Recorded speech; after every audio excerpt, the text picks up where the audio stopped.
Jérémie, chapitre 12. Tu es trop juste, Éternel, pour que je conteste avec toi. Je veux néanmoins t'adresser la parole sur tes jugements. Pourquoi la voie des méchants est-elle prospère? Pourquoi tous les perfides vivent-ils en paix? Tu les as plantés, ils ont pris racine, ils croissent, ils portent du fruit, tu es près de leur bouche, mais loin de leur cœur. Et toi, Éternel, tu me connais, tu me vois, tu sondes mon cœur qui est avec toi. Enlève-les comme des brebis qu'on doit égorger, et prépare-les pour le jour du carnage. Jusque à quand le pays sera-t-il dans le deuil, et l'herbe de tous les champs sera-t-elle desséchée? À cause de la méchanceté des habitants, les bêtes et les oiseaux périssent. Car ils disent, il ne verra pas notre fin. Si tu cours avec des piétons et qu'ils te fatiguent, comment pourras-tu lutter avec des chevaux? Et si tu ne te crois en sûreté que dans une contrée paisible, que feras-tu sur les rives orgueilleuses du Jourdain? Car tes frères eux-mêmes et la maison de ton père te trahissent.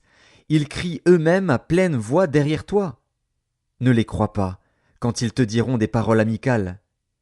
J'ai abandonné ma maison, j'ai délaissé mon héritage, j'ai livré l'objet de mon amour aux mains de ses ennemis. Mon héritage a été pour moi comme un lion dans la forêt, il a poussé contre moi ses rugissements. C'est pourquoi je l'ai pris en haine. Mon héritage a été pour moi un oiseau de proie, une hyène. Aussi les oiseaux de proie viendront de tous côtés contre lui. Allez, rassemblez tous les animaux des champs, faites-les venir pour qu'ils le dévorent. Des bergers nombreux ravagent ma vigne, ils foulent mon champ. Ils réduisent le champ de mes délices en un désert, en une solitude. Ils le réduisent en un désert. Il est en deuil, il est désolé devant moi. Tout le pays est ravagé, car nul n'y prend garde. Sur tous les lieux élevés du désert arrivent les dévastateurs, car le glaive de l'Éternel dévore le pays d'un bout à l'autre. Il n'y a de paix pour aucun homme.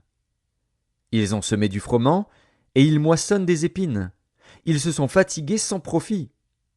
Ayez honte de ce que vous récoltez, par suite de la colère ardente de l'Éternel.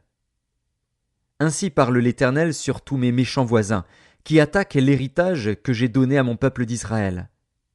Voici, je les arracherai de leur pays, et j'arracherai la maison de Juda du milieu d'eux. Mais après que je les aurai arrachés, j'aurai de nouveau compassion d'eux, et je les ramènerai chacun dans son héritage, chacun dans son pays. Et s'ils apprennent les voies de mon peuple, s'ils jurent par mon nom en disant « L'Éternel est vivant », comme ils ont enseigné à mon peuple à jurer par Baal, alors ils jouiront du bonheur au milieu de mon peuple.